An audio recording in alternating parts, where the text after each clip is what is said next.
Magandang araw po sa lahat ng ating mga viewers. Let me clarify, yung iba magbabayad ng mas malaking income tax, pero karamihan, Kita natin yan sa elemento ng batas.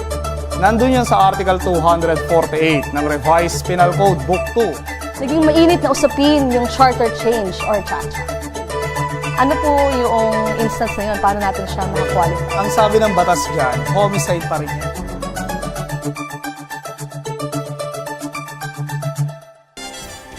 Magandang araw Pilipinas, Luzon, Visayas at Mindanao at sa amang panig ng mundo kayo naroon. Welcome back sa programang Legal Minds kung saan oras na naman ng pagbibigay ng mga payong legal lalo na sa panahon na ang daming nangyayari sa ating paligid na hindi rin natin inaasahan. At lagi nating tatandaan na kakampi mo ang batas kung may alam ka sa batas.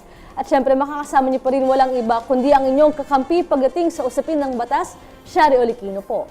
Ngayong araw, makakasama natin muli ang isang faculty member ng UP College of Law, former Solicitor General, bar top-notcher noong 1999 bar examinations, at siya rin ay isang former Counsel of the Republic sa West Philippine Sea. Muli, narito po, walang iba kundi si Attorney Florin Hilbay. Magandang araw po ulit, Attorney. Magandang araw, Shari. Ayan. Nagsimula tayo kahapon sa usapin ng Church at State. Okay. Ngayon, isa na namang nagbabagang topic yung ating pag-uusapan. Ito po ay hinggil sa West Philippine Sea. Now, to start, Attorney, ano ba ang kontrobersya dito sa West Philippine Sea? Okay, mayroon tayong constitution at yung ating constitution, binabalangkas niya yung tinatawag na national territory. Okay. Tayo rin ay miyembro ng isang convention, the United Nations Convention on the Law of the Sea. Ito UN ang clause. konstitusyon para sa mga karagatan.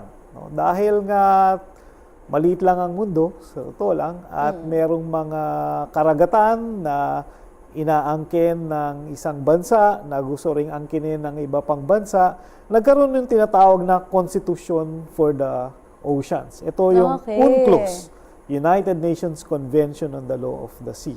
Ngayon, itong problema sa ating karagatan, yung sa West Philippine Sea, involves yung the western side of the Philippines. Ito yung dagat sa tabi ng Zambales, ng Palawan, Sa gawin ng Pangasinan, at ng Ilocos. No? Okay po. Itong isang ating kapitbahay, China, Yung China. nagtayo siya nung sinasabi niya na 9-dash line. Okay. Ano po 9-dash yun? line. Ito ay siyam na guhit doon sa South China Sea. No? Yung karagatan ng South China Sea ay pumapalibot sa ilang bansa. Ang Pilipinas, ang Brunei, Malaysia, Indonesia, Thailand, Vietnam, and then yung China. Okay. Yung buong karagatan na yun, no, generally known as the South China Sea. No? Ngayon, ang China, nagdeklara siya ng tinatawag na 9-dash line. No? Ang posisyon ng China ay yung lahat ng tubig within the 9-dash line, no, Sa kanila. ay kanya lamang. No? Kanya lamang. So, tinamaan ngayon yung karapatan ng Pilipinas, ng Brunei, Malaysia, Indonesia, pati na rin ng Vietnam. No? Tapos, Attorney, yung UNCLOS, ayon doon, no, at nakasaad doon, yung teritoryo ng West Philippine Sea ay pasok talaga no, sa ating Okay. economic zone. Okay. Yung UNCLOS, meron siyang tinatawag na rules para ma-define yung extent ng Ayan. karapatan ng mga bansa Opo. doon sa mga dagat. So, merong tinatawag na standard rules para malaman mo kung ano yung sayo. Okay po. 'Di ba? In general, kung meron kang dagat na katabi, meron kang tinatawag na 12 nautical mile na territorial sea. Yung territorial sea, from the beach hanggang dun sa 12 nautical miles na yun, pwede mo siyang tratuhin na parang teritoryo, na para siyang lupa okay. na rin. Diba? Kaya siya tinatawag na territorial sea. Dagat siya, ngunit it's considered territory pa rin. Yung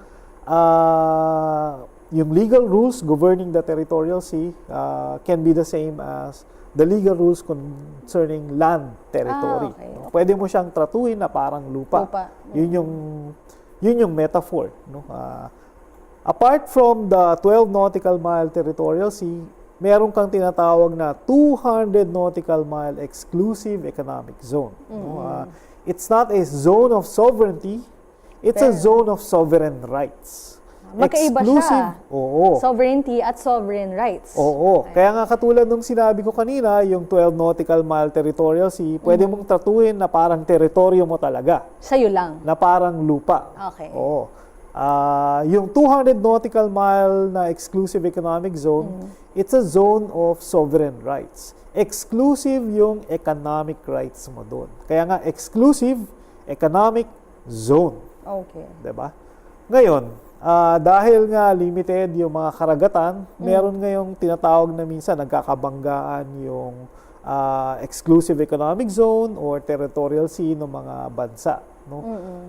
Ang ginawa ng China sa pagdedeklara ng Nine Dash Line ay kinain niya yung karamihan doon sa exclusive economic zone ng iba't ibang bansa, katulad na rin ng Pilipinas. No? Okay. And so, malaking parte ng ating exclusive economic zone, dineklara ng China na kanya. Bilang kanya. Oo. So, malaking problema sa atin yan dahil unang-una, dyan ang gagaling ang kabuhayan ng ating mga Totoo. mangingisda. Diba? At pangalawa, ayon sa ating konstitusyon, teritoryo natin yan. No? Dyan nabubuhay yung marine life. No? Diyan galing yung ating mga isda. Diyan din potentially manggagaling ang ating langis at gas. Oo nga, totoo. No? So, kung tinitingnan mo nga, no, exclusive economic zone, no, marine wealth, oil and gas. Oo. Kasi usually yung mga karagatan natin, meron yung mga gas hydrates no, na Oo. nagiging oil, nagagamit Diba? bilang oil.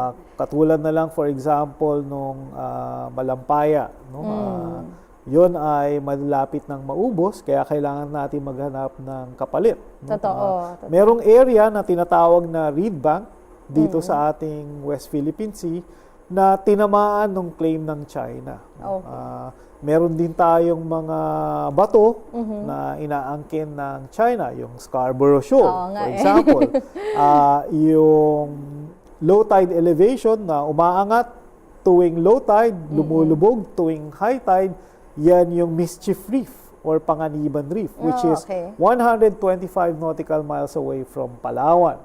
Ngayon, dahil ayaw naman natin makapaggirahan sa China, Ano nga yun yung steps ng government? right. actually my Nung next nagkaroon tayo ng problema sa China, naisip natin na ayaw naman natin na makipag-away. No? At dahil, syempre, ayaw naman natin sabihin na tama tayo at kailangan tayong sundin, dumulog tayo doon sa isang tribunal no, na created by the United Nations Convention of the Law of the Sea, kung saan yung China ay isa ring partido. Okay. And so dahil ang Pilipinas at yung China ay miyembro pareho ng UNCLOS, Okay. at yung UNCLOS meron siyang tinatawag na compulsory dispute mechanism. No? Ito ay kapag sumali ka doon sa UNCLOS, kailangan na pumayag ka doon sa isang procedure for resolving disputes. Kaya siya compulsory dispute mechanism. Nagtayo siya ng parang korte Okay. kung saan, kung nag-aaway yung dalawa or tatlong bansa, Sila ang tungkol didinig. Yun ang didinig. No? It's, in our case, no, dinulog natin to sa tribunal under the created under the UNCLOS. Right? Sinampahan ngayon natin yung kaso, yung China.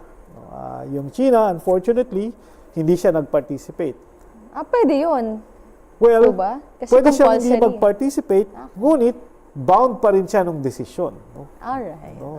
Ang mangyayari lang nun ay na-waive ng China yung kanyang karapatan para mag-present ng ebidensya.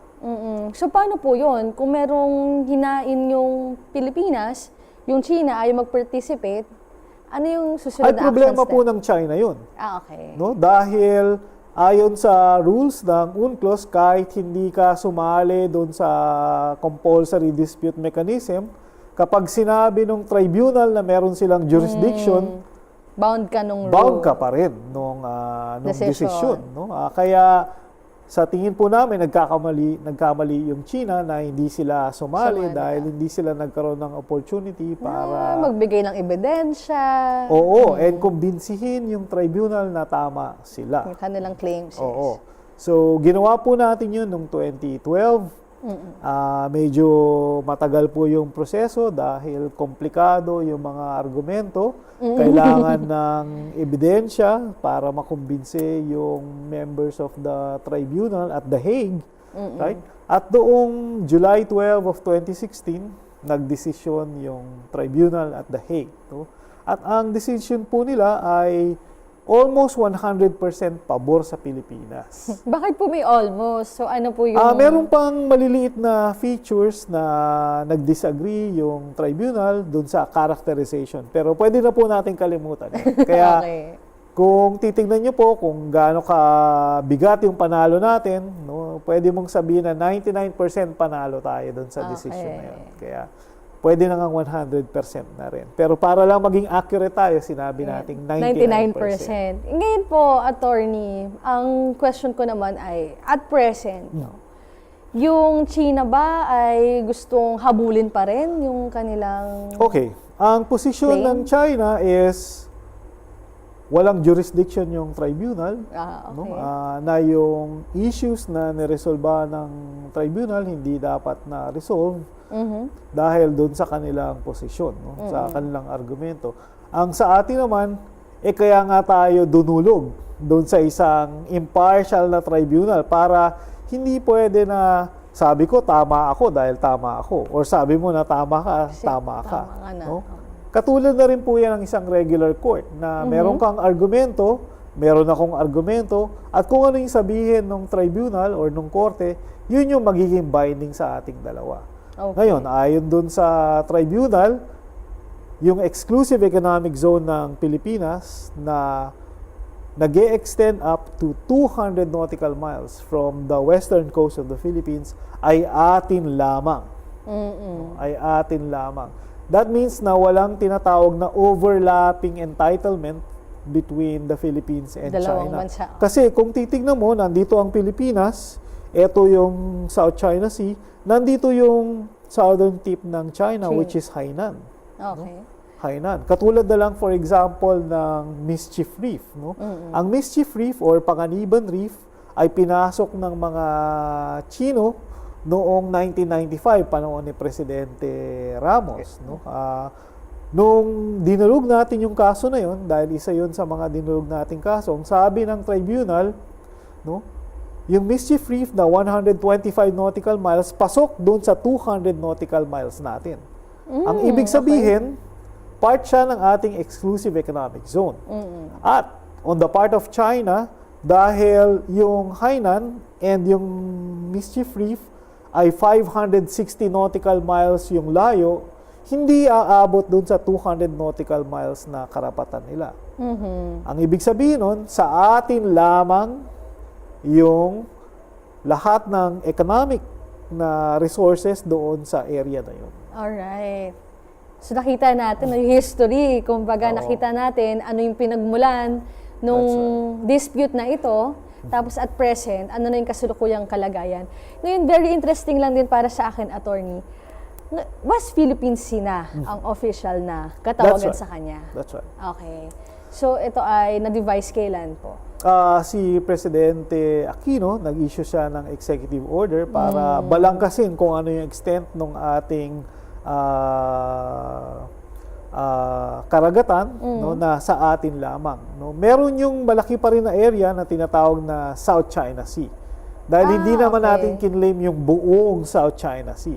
Ang kinlaim lang natin ay yung pasok doon sa ating karapatan under UNCLOS at pati yung mga area na kiniklaim natin na sa atin talaga kahit lagpas ng kaunti doon sa exclusive economic zone. So ngayon po safe ba nating masasabi na yung mga mangingisda natin, mga naghahanap buhay, no? Kumbaga sa mga communities na mayroong mga katabi na anyong tubig, source ng buhay nila yun yung anyong tubig. No? Ngayon po ba ay nagagamit nila ulit yun? Malaya silang nakapangisda? Magkaiba yun, no? Dahil nga ayaw i-recognize ng China, no? Yung naging desisyon.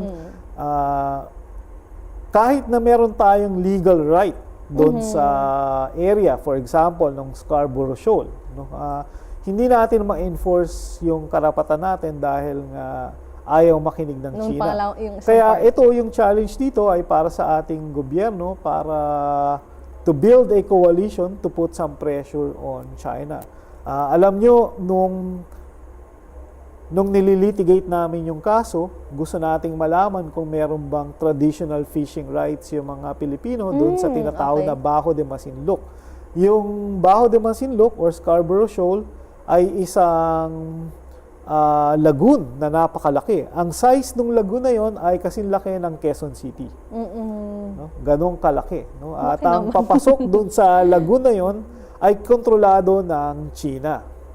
So, tinanong natin, sinabi natin doon sa tribunal na merong tinatawag na traditional fishing rights yung mga Pilipino dyan, pati na rin yung ibang mga nationals like Chinese and Vietnamese. No? So, nakinig ang tribunal sa atin dahil yung mga witnesses na ginamit po namin ay yung mga magsasaka doon sa may Zambales area. Nagpadala po ako ng mga abogado doon as Solicitor General at humingi po tayo ng narration in the form of affidavits doon sa mga mamamayan doon para i-communicate doon sa tribunal na eto, sabi ng mga mamamayan namin, simula pa nung for as long as they can remember, no? Yung kanilang sila at yung kanilang mga magulang, kanilang mga kaninunuan Ay, nandun na. ay nangingisda na doon sa tinatawag na Bajo de Masinloc or Scarborough Shoal. So, yung decision po, ang sabi niya, totoo naman na mayroong mga mamamayan na may traditional fishing rights dyan. At kailangan respetuhin ng lahat ng bansa yung traditional fishing rights.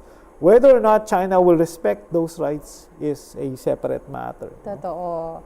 Actually, tama po yung sinabi nyo kanina eh. We really have to put pressure at present kasi dumarami no, yung mga territories na kiniklaim na hindi sa atin. Nandiyan din yung Philippine rice, yung Benham rice. That's right. Isang usapin din dahil itong underwater plateau na ito ay hitik siya sa likas na yaman eh. Oo, tama ka, no? Hitik sa likas na yaman. And going back to the West Philippine Sea, you know, dahil nagkaroon ng reclamation yung China dun sa ilang features within the West Philippine Sea and the larger South China Sea, nag-hire tayo ng mga eksperto no? Para sabihin dun sa mga West kung gaano katindi yung damage na na-create nung reclamation na yun. At ang sabi ng ating mga eksperto ay catastrophic.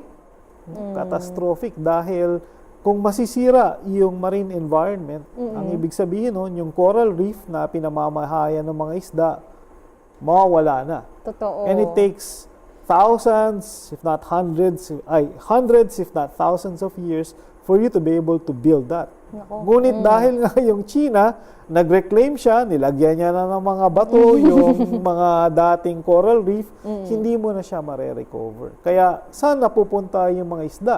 Saan na yung kanilang breeding ground? Saan nila iikot-ikot? Mapanganib yun para sa mga underwater creatures natin. Oo, tayo syempre, nakadepende tayo dun sa diversity ng marine life doon sa area dahil doon natin kinukuha yung ating pagkain. Oo, totoo. Ngayon, maraming salamat, Attorney. I'm sure para sa mga curious dyan doon sa katayuan ng West Philippine Sea, no, at in general, yung mga territorial disputes natin, I hope nakapag-enlighten si Attorney ngayong That's right. araw para sa inyo. Muli, maraming salamat po, Attorney. At syempre, para lagi naman kayong updated sa amin, pero bago ko ibigay yung aming mga pages, kayo po muna pala. Attorney, saan po nila kayo pwede kayong makontact or ma-reach kung gusto nilang humingi ng legal advice or makita ano ba yung mga opinions ninyo regarding sa mga issues natin? Well, I maintain a Facebook page. Doon ako nagbibigay ng aking opinion sa mga bagay-bagay na legal. Pwede nila yun puntahan, Florin Hilbay, yung pangalan ng Facebook page na iyon. Alright. Tayo sa mga viewers natin dyan, huwag nating kakalimutang i-like at i-follow si Attorney Florin Hilbay. Pagkatapos ng program na ito, click nyo na agad sa inyong mga mobile phones or mga laptops. Muli, maraming salamat po. At syempre, Para naman po makatutok kayo sa ating programa, i-like at i-follow naman kami sa aming Facebook page, DZRH Manila, YouTube account, DZRH News Television, at sa aming website, it is at www.dzrhnews.com. Magkita-kita po ulit tayo bukas at lagi nating tatandaan na kakampi mo ang batas kung may alam ka sa batas. Again, sa ngalan po ni Atty. Florin Hilbay, ako si Shari Olikino para sa programang Legal Minds. Magandang araw po sa lahat ng ating mga viewers. Let me clarify, yung iba magbabayad ng mas malaking income tax, pero karamihan, Kita natin yan sa elemento ng batas. Nandun yan sa Article 248 ng Revised Penal Code Book 2. Naging mainit na usapin yung charter change or CHACHA. Ano po yung instance na yun? Paano natin siya makakwalify? Ang sabi ng batas dyan, homicide pa rin yan.